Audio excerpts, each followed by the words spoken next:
안녕하십니까. 목회의 관점으로 본 요한계시록 이윤식 목사입니다. 이 시간에도 목회의 관점으로 본 요한계시록 9장 들어가겠습니다. 그래서 첫째 화, 다섯 번째 나팔 심판. 이 시간에는 9장 1절부터 말씀 전하겠습니다.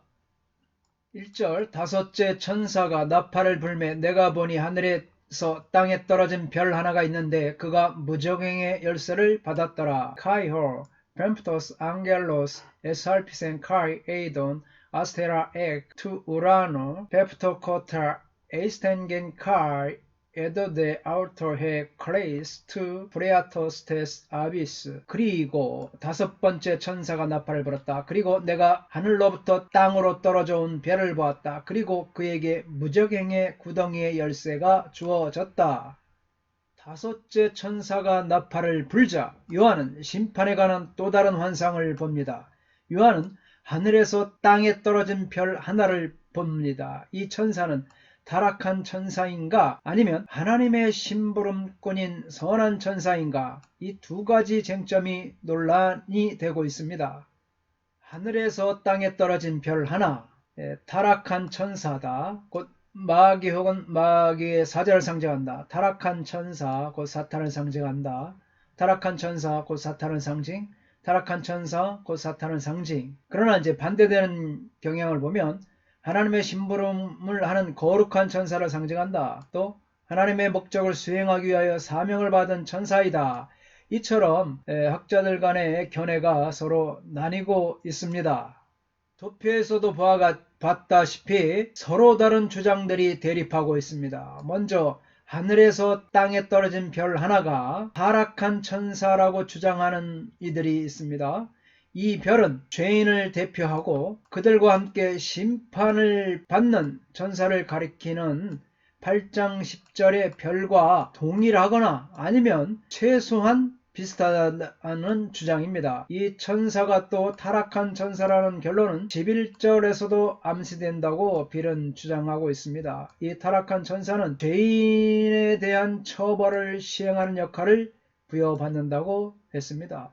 그래서 타락한 천사이다. 하늘에서 떨어진 별 하나는 타락한 천사라는 주장입니다. 이필천 교수도 이 타락한 천사라고 주장하고 있죠. 그의 주장을 보면 구약적 출처는 이사야 14장 12절로 14절이며 심판을 받은 바벨론의 왕을 하늘로부터 땅에 떨어진 아침의 계명성으로 묘사하고 있습니다. 누가복음 10장 18절에서 예수님은 사탄을 하늘로부터 떨어진 별 겉으로 이렇게 표현되어 있습니다. 하늘로부터 떨어진 별은 바로 예수 그리스도의 죽음과 부활로 말미암아 심판을 받은 사탄의 정황을 묘사한 것이라고 알 수가 있다. 하늘에서 떨어진 별은 무저갱의 열쇠를 받아 그곳을 열라고 하나님으로부터 보냄을 받은 악한 천사라는 이런 주장입니다. 여기에서 열쇠를 받았다는 것은 별이 무생물이 아니라 인격적 존재라는 것을 암시한다는 것이죠. 곧 이 인격적 존재는 바로 이사야 14장 12절부터 14절을 배경으로 하는 이 사탄이라는 그런 주장입니다. 너 아침의 아들 계명성이여 어찌 그리 하늘에서 떨어졌으며 너 열국을 엎은 자여 어찌 그리 땅에 찍혔는고 내가 내 마음에 이르기를 내가 하늘에 올라 하나님의 뭇별 위에 내 자리를 높이리라. 내가 북극 지폐의 산 위에 앉으리라. 가장 높은 구름에 올라가 지극히 높은 자와 같아지리라 하는도다. 이사야 14장 12절로 14절 말씀입니다. 그러나 이와 반대로 하늘에서 땅에 떨어진 별 하나가 하나님이 보낸 또 다른 천사라는 주장들이 있습니다. 그들의 주장은 이 별은 단지 요한계시록 전체에 걸쳐서 하나님의 뜻을 수행하는 것으로 묘사되는 여러 신적인 중개자들 중 하나로 보는 것이 적합하다, 그런 주장입니다. 그의 역할은 자신의 외침으로 인해 재앙이 시작되는 다섯째 천사와 본질적으로 아무 차이가 없으며 그는 아마도 20장 1절에서 무저갱의 열쇠를 가지고 내려오는 천사와 같은 인물일 것이라는 그런 주장입니다.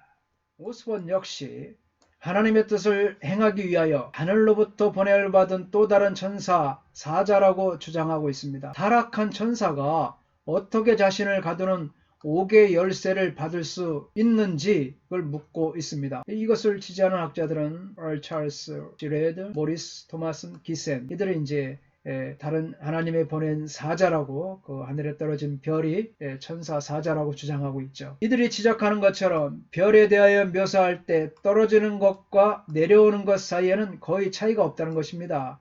이런 의미에서 본문에서 천사의 행동은 요한계시록 20장 1절에서 무적행의 열쇠를 갖고 하늘로부터 내려온 천사의 행동과 평행을 이루고 있다는 것입니다. 그래서 이들은 같은 천사일 것이다, 그렇게 주장하죠.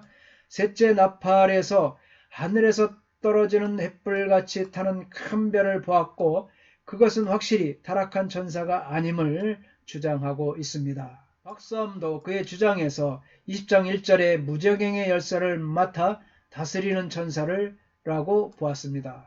그래서 박수함은 떨어진이란 헬라어 펩터코타라는 이 완료형 분사 능동태로서 그 장면 묘사를 보다 생생히 묘사하기 위한 극적인 완료형이다. 드라마틱 퍼펙트, 이렇게 극적인 완료형이라고 볼 수 있다고 박수함은 주장하고 있습니다. 그러므로 이는 이미 떨어진, 이렇게 해석하기보다는 떨어지는 현재의 뜻으로 해석하는 것이 좋으며 그리하여 요한이 볼 때 떨어진 것으로 볼 수 있습니다. 그가 떨어진 것은 무적행에서의 일을 수행하기 위해서이다.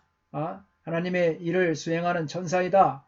이렇게 주장하죠. 이 떨어진 별이 무적행의 열쇠를 가진 것을 보아 이를 사탄과 동일시하기는 힘들다는 것입니다.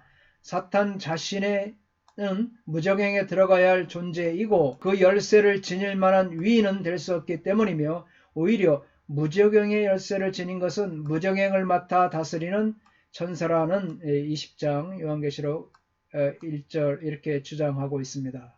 이처럼 이제 주장이 서로 다른데 하나님이 이 천사, 그래서 타락한 천사인지 혹은 하나님의 심부름하는 거룩한 천사인지를 이 하나님이 이 천사에게 무적행의 열쇠를 주고 있습니다. 무적행이란 것은 어떤 것을 가리키는 것일까요? 무적행이란 단어 아비슈는 창세기 1장 2절의 기품 위, 이것은 이제 히브리어 태움에 대한 70인경의 번역이죠. 이라는 문구에서 출발합니다. 그래서 참고 단어가 이와 같습니다. 이 단어는 시편 40편 7절이나 이사야 51장 20절에서 깊은 바다, 무적행은 깊은 바다 혹은 깊은 물이라고 표현되고 있습니다. 그리고 시편 63편 9절과 71편 20절에서 이 아비스는 땅 깊은 곳 이렇게 표현되고 있습니다. 처럼 구약 성경에서는 여러 가지 의미로 사용되었습니다. 이외에도 죽은 자들이 존재하는 장소로 사용되고 있습니다.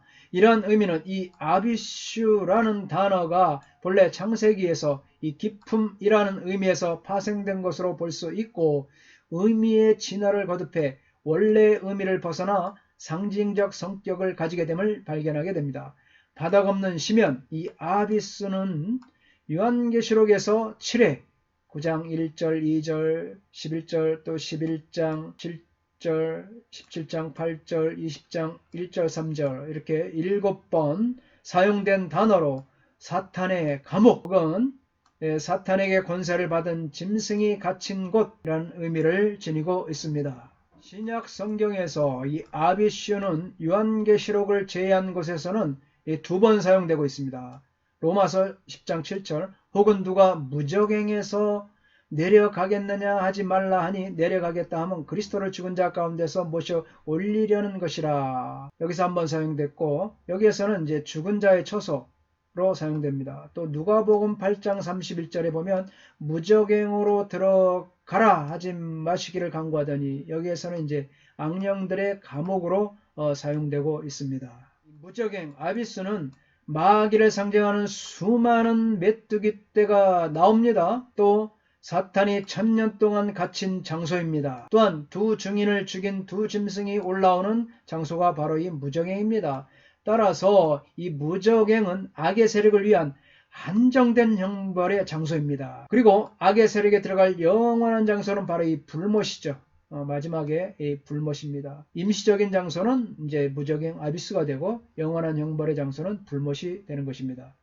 무적행의 열쇠, 무적행의 열쇠를 보겠습니다. 하나님이 마귀를 이용하시는 모습이다. 짐승 또는 사탄의 임시 거처에 넣을 능력이다. 하나님의 원수들이 거처에 관한 권세, 최후 심판 때까지의 지옥, 타락한 천사들이 머물러 있는 곳, 마귀의 무리들의 거주지다. 처럼 학자들의 견해는 이와 같습니다. 요한계시록에 나타난 아비스의 용례를 보겠습니다. 9장 1절로 2절 무적행에 존재하는 것은 황충, 11장 7절은 짐승, 또 17장 8절도 짐승, 20장 1절로 3절은 용, 사탄을 말하고 있죠. 또 무적행의 열쇠의 소유자, 9장 1절로 11절은 땅에 떨어진 별, 열쇠를 받는다. 20장에서 보면 천사이다. 무적행과 그 안에 존재하는 것에 대한 묘사. 큰 풀무의 연기 같은 연기가 올라온다. 해와 공기가 그 구멍의 연기로 어두워진다. 11장 7절 짐승이 무적행으로부터 올라온다. 두 증인을 죽인다. 7장 8절 무적행으로 올라와 멸망으로 들어갈 자. 20장 1절 3절 보면 천년 동안 용, 사탄을 결박하여 무적행에 던져 잠그고 임봉하여 천년 후에 잠깐 놓일 것이다. 문맥을 보면 다섯 번째 나팔 심판 9장, 11장 보면 두 증인의 사역이죠. 또 17장 8절 보면 바벨론의 멸망, 20장에서는 최후의 심판이다. 이처럼 무적행에 존재하는 것, 또 무적행의 열쇠의 소유자, 무적행과 그 안에 존재하는 것에 대한 묘사, 이 문맥에 대해서 보았습니다. 바클레이는 그의 주석에서 그 공포는 가히 악마적이며 무적행이 열렸으니 악마적이고 초인적인 공포가 이 세상에 다가오는 것이다. 이렇게 말했습니다. 마지막 때는 말씀밖에 없습니다. 할렐루야! 말씀이 길을 인도합니다. 지금 우리는 흑암으로 덮인 암울한 시대를 걷고 있습니다. 그 어떤 것도 선명하지 않은 흑암을 지금 우리는 지나고 있는 것입니다. 이 우리 목사들도 천국 지옥이 없다는 소리를 하는 어두운 흑암의 시대입니다. 너무 심각합니다. 장기적인 코로나 사태로 인하여서 교회들이 암울해지고 어둡고 쓰러지고 무너지고 성도들은 흩어지고 믿음을 잃어버리고 너무나 심각한 지경에 있습니다. 그러나 성경은 분명히 지옥의 실체에 대해서 말하고 있습니다. 분명히 천국이 있으면 지옥도 있습니다. 우리가 찬양에서 말하는 것처럼 이 또한 지나가리니 어둡고 힘들고 너무나 괴로운 이 시대에 우리 끝까지 우리 주님 바라보며 믿음을 가지고 우리가 이 암울한 세상에서 하나님의 말씀 붙잡고 기도하며 승리하시기를 간절히 바랍니다. 감사합니다. 다음 시간에 다시 뵙겠습니다. 건강하십시오. 샬롬.